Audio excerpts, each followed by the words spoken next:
Hello and welcome to Per la Victoire, where we explore historical, vintage, and modern sewing. Today I'll take you through all the steps of making a Victorian corset using the pattern Simplicity 2890. This pattern was designed by Kay Naji, a historical clothing specialist who copied original patterns from her collection. The corset in Simplicity 2890 looks very similar to designs from the 1860s. I've used this pattern a few times and recommend it for the clear instructions. You can watch my video tutorials for this pattern's chemise and drawers on my channel. I'll use the size 10 for this corset. My previous version in the size 8 was too small, and the size 10 measurements on the envelope match my measurements. I'm not sure how the pattern ease and fit scales up with larger sizes though. This corset is made of two pieces, a front and back, with shaping provided by gores and a long tuck at the front. There is also a facing for the center front busk. This is a single layer corset. It's meant to not have a lining, and boning channels will be visible on the inside. However, when I first made this corset, I used 3 layers of fabric: cotton sateen, cotton lawn, and cotton canvas, and sandwiched the boning in between those layers. I wouldn't recommend using so many layers of fabric for this kind of corset. It was very difficult to manage all the layers while sewing the gores, but you may like that approach if you'd like a decorative silk outer layer. And that brings us to the materials you will need. For fabric, I recommend coutil, a strong fabric for corsetry, or a strong cotton canvas. You'll only need 1/4 to 1/2 yard of fabric.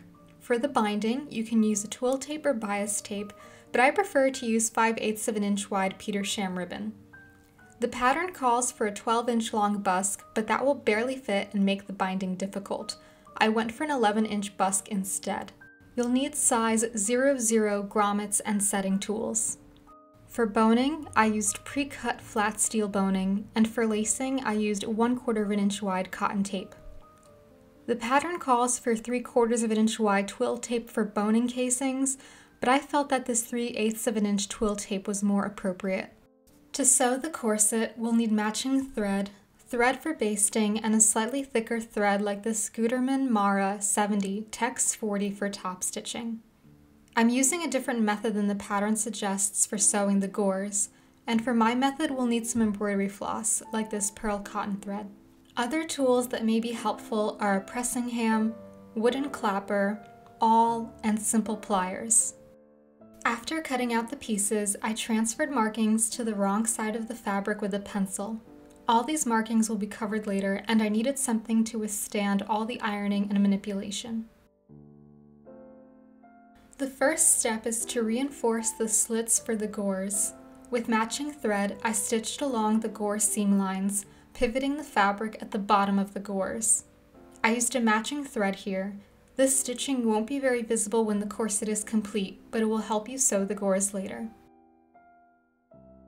One interesting feature of this corset, and some other mid-Victorian corsets, is a tuck or dart that goes from the bottom front to one of the bust gores.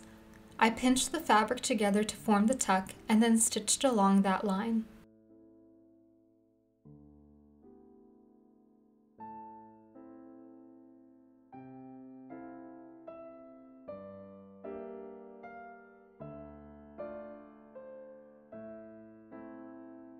Press that tuck flat towards the side seam. I found using a pressing ham was really helpful here. You can also use a rolled up towel in place of a pressing ham. Now we can work on the gores.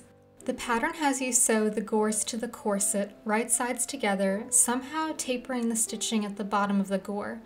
I find this method very tricky.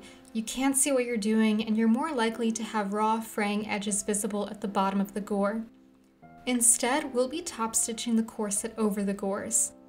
Cut along the center of the gore slits, stopping just short of the reinforcing stitches. Fold the seam allowance of the slits to the wrong side of the corset and iron them down.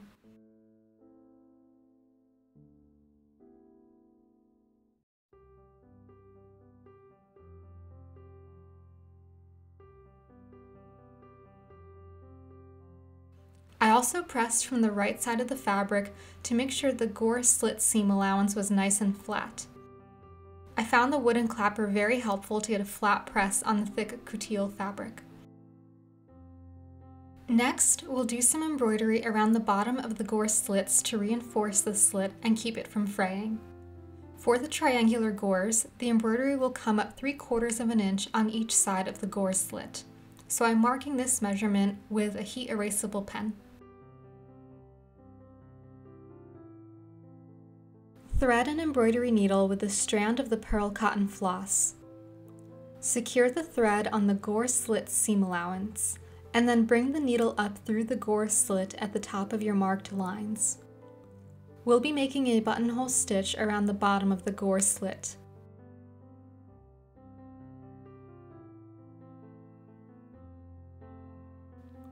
Bring the needle through the fabric again, looping the thread around the needle. Pull and tighten the thread until it forms a tight knot at the edge of the slit. Continue making a buttonhole stitch around the edge of the slit, fanning the stitches near the bottom point. I learned this technique from Simplicity 7215, a similar pattern for a mid-Victorian corset but with more ease and length in the torso built in. Let me know if you'd like to see a video comparing these two corset patterns. Both Simplicity 2890 and 7215 are out of print, but copies can be found on sites like eBay and Etsy. Secure the embroidery thread with some back stitches on the seam allowances of the gore slit. At times, I had to use pliers to pull the needle through the thick fabric. Cut a little Y shape at the end of the slit. Then fold along the stay stitching and press the seam allowance to the inside, and add the buttonhole stitches. For the trapezoid-shaped gores at the back hip, cut a Y shape almost to the stay stitching.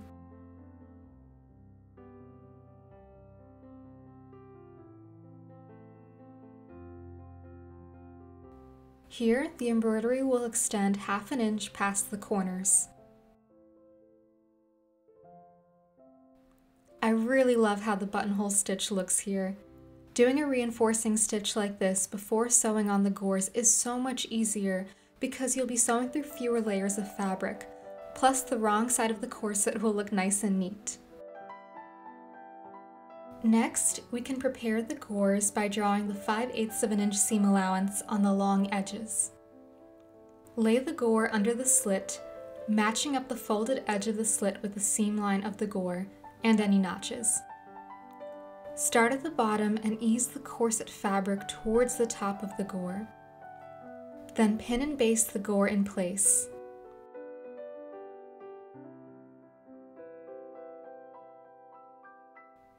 At the sewing machine, top stitch around the fold of the slit.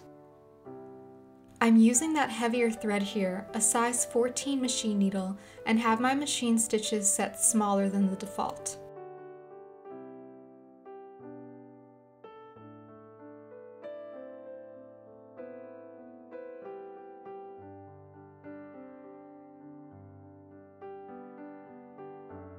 To finish off the gores, the seam allowance will be flat felled.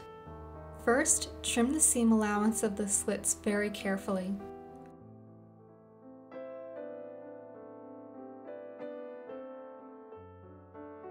Fold the seam allowance of the gores down and press well.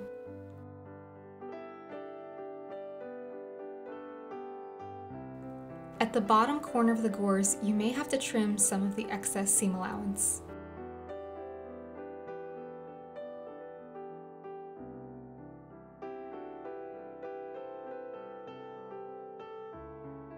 Top stitch this from the right side, about 1/4 of an inch away from the first line of stitching.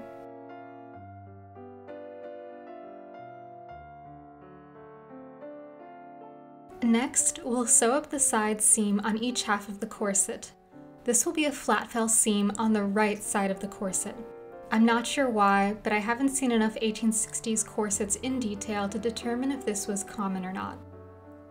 Lay the front and back corset pieces wrong sides together, matching up notches. Stitch the seam with a 5/8 of an inch seam allowance and then press the seam open. This seam will be flat felled towards the back of the corset, so fold down the seam allowance from the front piece. Because of the curve at the waist, I found it helpful to clip the seam allowance a little bit. Then trim the seam allowance from the back piece. I didn't add a waist stay because I didn't have wide enough twill tape, but I think the back of this corset could benefit from the extra support of a waist stay. If I made this particular corset again, I'd secure the waist stay in the side seam on the inside of the corset. Top stitch the flat fell seam from the right side and press. For the boning channels, we'll center twill tape over the markings.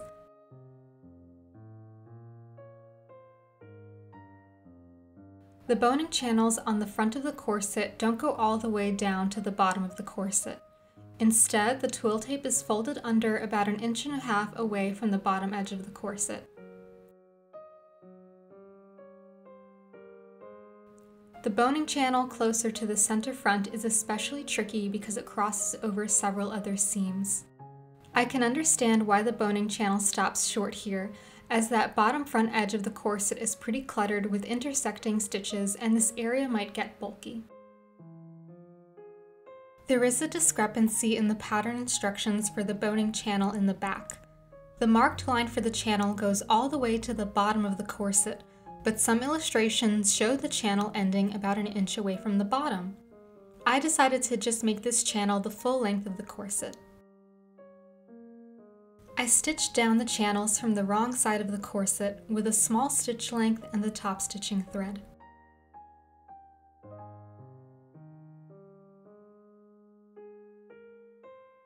There is also a back boning casing piece made of fabric.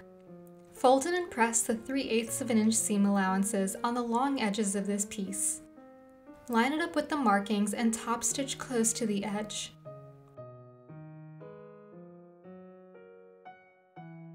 The pattern has you create 2 boning casings with this piece, but stitching those 2 casings created a casing for a 3rd piece of boning, so I added that extra 3rd piece in the middle.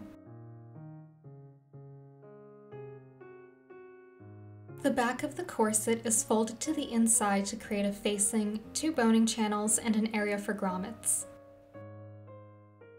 The instructions have you fold in the raw edge of the facing only 1/4 inch, but in my opinion this makes the facing too wide and it will overlap the back hip gore a bit. Instead, I folded in the edge of the facing 3/8 inch.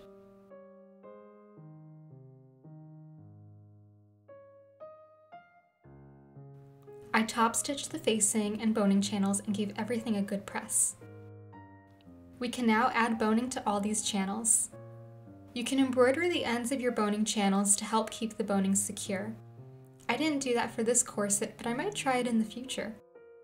The corset is almost done. Take a break, have a snack, cuddle a small animal, and get ready for the last leg of this marathon. Next, we can install the busk, which is the metal fastener at the front of the corset. The part with the hooks goes on the wearer's right side, and the part with the studs goes on the wearer's left. I find it really helpful to mark the top of both busk pieces. We'll work on the hook part of the busk first. The unnotched edge of the front placket will be finished with a narrow hem. I just have it folded in these shots and hemmed it off camera. On the other long edge, I marked the seam allowance and lined up the busk on that line. I marked where the hooks would be. When we sew this placket to the corset, we'll leave spaces for the busk hooks free, securely backstitching so the stitches don't ravel. Note that the busk starts about 3/4 inch below the top edge of the corset, but this may vary depending on your size, preference, and length of busk.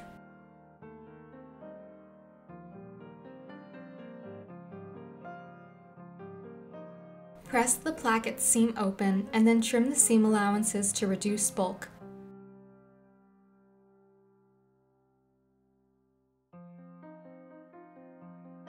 I press the placket towards the inside. You can see that the other edge has been hemmed now, making sure to get the fold as flat as possible. It will be tricky to press this flat once the busk is inserted.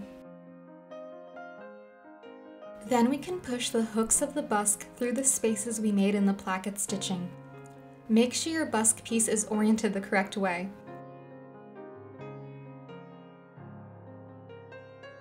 Pin and then baste the placket down, and then with a zipper foot, or your machine needle moved to the right, stitch as close to the busk as you can. Go slowly and carefully. There's a chance that your needle could hit the metal of the busk and break. We can now work on the stud part of the busk. Again, the unnotched edge of the placket is finished with a narrow hem, but I did that off camera. Pin the placket to the left half of the corset, matching notches. Stitch the placket on and press the seam allowances open. Clasp the two pieces of the busk together and line up the two halves of the corset to get an accurate placement for the stud part of the busk. Mark where the studs will be. Then use an awl to push the fibers apart to create an opening just large enough for the studs to go through. You can also add some fray check to these holes before pushing the studs through. I only trimmed the seam allowance closest to the placket, and then I folded the placket down and secured it with pins before basting it in place.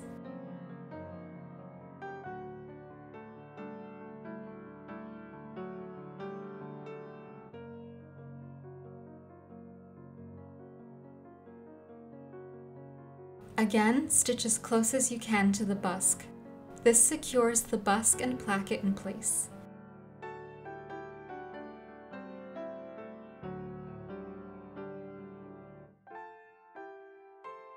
Remove your basting stitches and now your busk is finished. To prepare the Petersham ribbon for binding, I pressed it in half. I found these clips were really helpful to hold the binding in place, much better than pins because the clips didn't warp anything or push anything out of place. Trim off any extra threads and then place the ribbon binding on the top and bottom edges of the corset. Leave about a ½ inch of extra binding at the front and back edges of the corset. This extra binding will be folded under towards the back side of the corset and secured in place. To strengthen my thread, I ran it through some beeswax.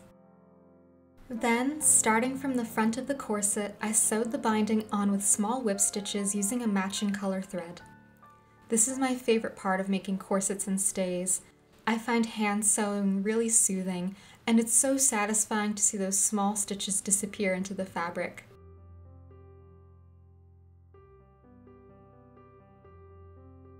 When I get to the front or back edge of the corset, I make sure that binding is folded in tightly and then make a few stitches across the fold of the binding to make sure all raw edges are secured. Then I continue stitching the binding down on the inside of the corset.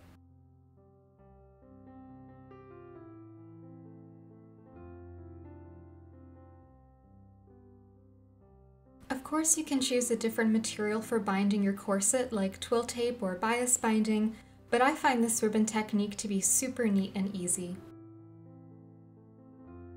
To set the grommets, I'm using a hole punching tool made for fabric and leather to make holes slightly smaller than each grommet. Then I widen the holes with an awl and push the grommet through on the right side of the corset. On the back side of the corset, I add the washer and then align the saw on my setting tool and hammer the grommet in place.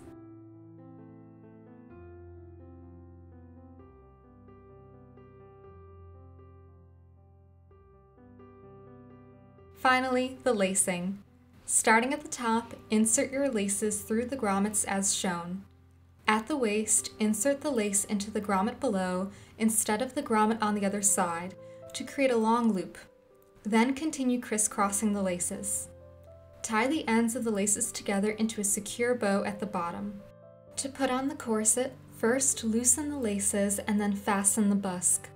Pull on the 2 loops of lacing to tighten the corset. Then adjust the laces to get your desired fit. I'm thrilled to finally have a corset that fits well. The gentle shaping will work well for the 1840s to 1890s, and the neutral color is wearable under sheer summer garments. This corset is super comfortable, with room in the bust and hip area so that I don't feel squeezed all over. This design is pretty straightforward to make, especially after you conquer the gores. If you've ever made a corset, let me know and share your corset making tips in the comments below. I hope this tutorial is a helpful resource as you explore the world of historical sewing and corset making. If you enjoyed this video, please give it a like and subscribe if you want to see more historical sewing content.